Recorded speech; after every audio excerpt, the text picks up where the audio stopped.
September 3rd, 2025. A Wall Street Journal NORC poll released yesterday found that only 25% of Americans believe they have a good chance of improving their standard of living. Nearly 70% said it was no longer possible to work hard and get ahead. A majority of those polled said the generation before them had an easier time starting a business, buying a home, or staying at home to parent a child. A different piece in the Wall Street Journal explained that there were 927 American billionaires in 2020 and 1,135 in 2024. Together, they are worth about $5.7 trillion. The 100 richest of the set control more than half of the total at about $3.86 trillion. As the number of billionaires grew, supply-side economic policies in the U.S., designed to concentrate wealth at the top of the economy among investors rather than on the demand side made up of consumers, hollowed out the middle class. From 1975 to 2018, at least $50 trillion moved from the bottom 90% to the top 1%. Yet another piece in the Wall Street Journal, this one by Catherine Hamilton and Allison Sider, noted that consumer confidence is sliding. While wealthier Americans seem to be doing fine, they write, rising distress about the economy is obvious among the middle class, those making about $53,000 to $161,000 a year. Chief economist at Morning Consult, John Lear, told the reporters, "There was a period of time, briefly, where the middle-income consumer looked like they were being dragged up by all that was going well in the world. Then things fell off a cliff." In an interview with the Financial Times published yesterday, billionaire Ray Dalio, the founder of hedge fund Bridgewater Associates, warned that the U.S. today looks a lot like what happened around the world in the 1930 to 1940 period. Dalio identified the policies of President Donald J. Trump as the sort of strong autocratic leadership that sprang out of the desire to take control of the financial and economic situation in the 1930s. Trump's rise in 2016 was fueled in part by his promise to defend those left behind in the supply-side economy. But he abandoned his economic promises with his 2017 tax cuts that benefited the wealthy and corporations far more than average Americans, and rallied his supporters with culture war issues. In 2024, Trump ran on the argument that Democrat Joe Biden had not adequately addressed inflation, although the U.S. managed the post-pandemic inflation spike better than any other developed economy, promising that he would make prices come down immediately. Instead, his tariffs and deportations have sent inflation upward again, and the budget reconciliation bill he forced through Congress is already pushing people off their health care insurance and threatening the survival of rural hospitals. The law Trump and the Republicans dubbed the One Big Beautiful Bill Act is profoundly unpopular, with about two-thirds of Americans opposed to it.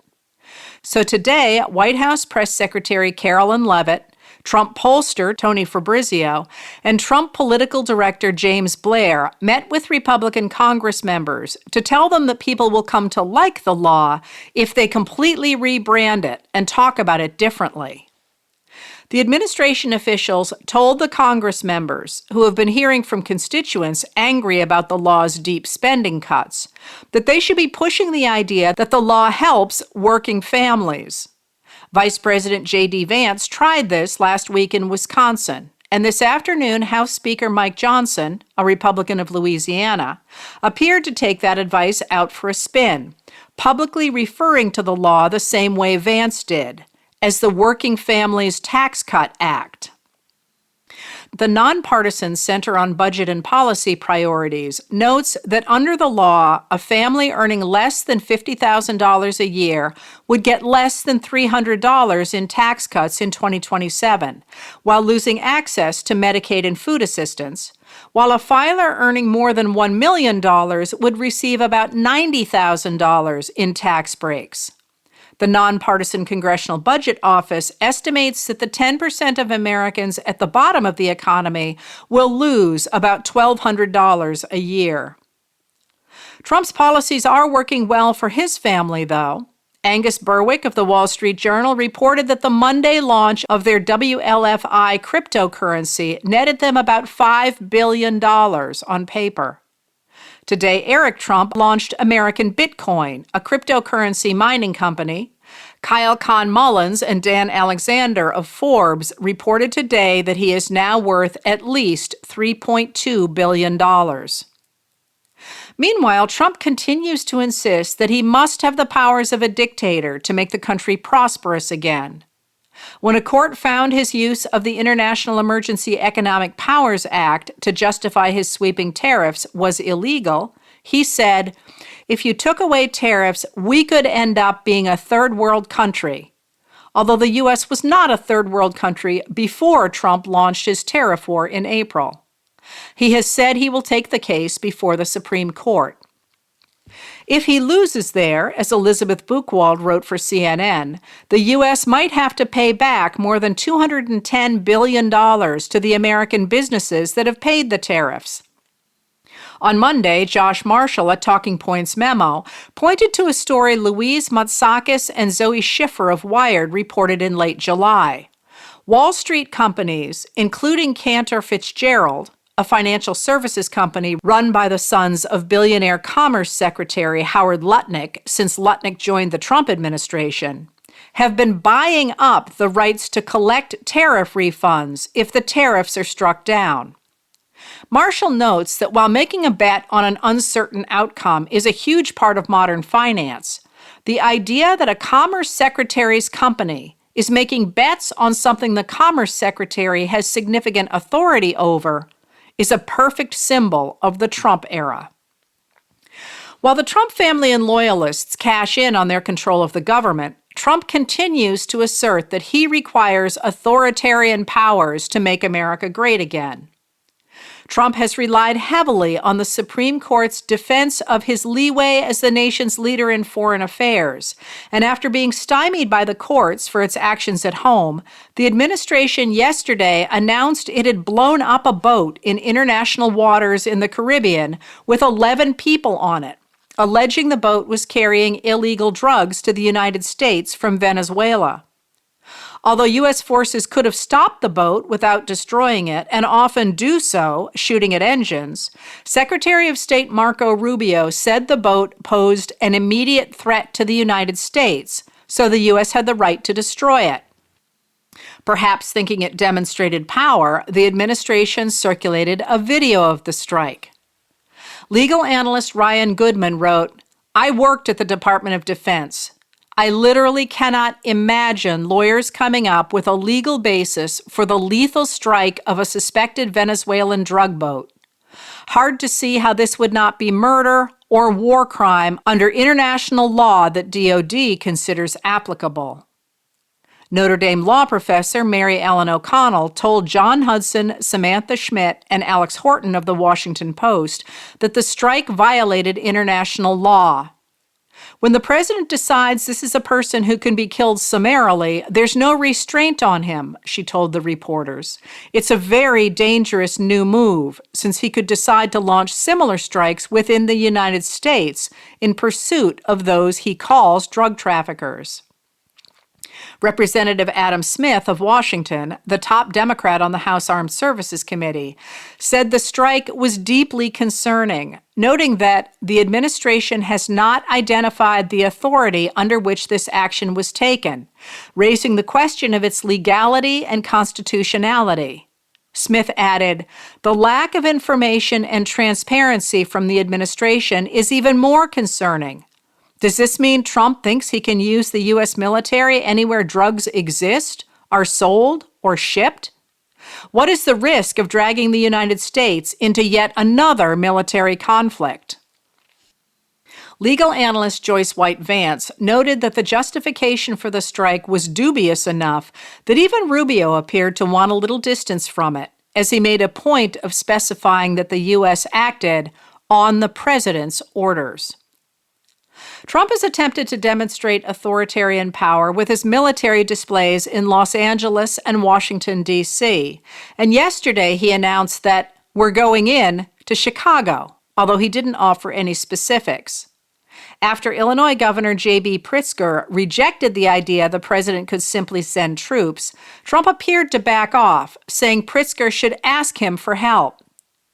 When did we become a country where it's okay for the U.S. president to insist on national television that a state should call him to beg for anything, especially something we don't want? Pritzker said. Have we truly lost all sense of sanity in this nation that we treat this as normal? A recent Reuters Ipsos poll showed just 38% of Americans approve of Trump's deployment of troops in Washington, D.C. Trump has reason to be afraid of the American people for another reason, too. They want to see the files from the federal investigation of convicted sex offender Jeffrey Epstein, especially now that they know Trump is mentioned in those files. Speaker Johnson dismissed the House early for its August break this year to avoid having to deal with the demands of members for the release of the files. But now Congress is back in session, and the demands are right back on the table. Trump has tried to stop Republicans from asking for the files by warning such a demand would be seen as a hostile act against the administration. Today, the administration arranged a military flyover during the visit of President Karol Nawrocki of Poland in honor of a Polish army pilot killed in a training exercise. The flyover occurred just at the time more than 100 of the women who survived sexual grooming, assault, and rape in their association with Epstein and his associate, convicted sex trafficker Ghislaine Maxwell, spoke at a press conference outside the U.S. Capitol, drowning out their words. But it did not silence the words of survivor Jess Michaels. For 27 years, I thought I was the only one that Jeffrey Epstein raped. I believed I was alone, and I was kept silent by the shame that was inside me and by the fear outside in the world, she said. But I wasn't the only one. None of us were. And what once kept us silent now fuels that fire and the power of our voices. We are not the footnotes in some infamous predator's tabloid article. We are the experts and the subjects of this story. We are the proof that fear did not break us. And we don't just speak for ourselves, but for every survivor whose story is still unspoken. This is what power looks like. Survivors united, voices joined, refusing to be dismissed. Know this: justice and accountability are not favors from the powerful. They are obligations, decades overdue. This moment began with Epstein's crimes, but it's going to be remembered for survivors demanding justice, demanding truth, demanding accountability. And we will not stop until survivor voices shape justice, transform culture, and define the future. We are no longer whispers. We are one powerful voice, too loud to ignore, and we will never be silenced again.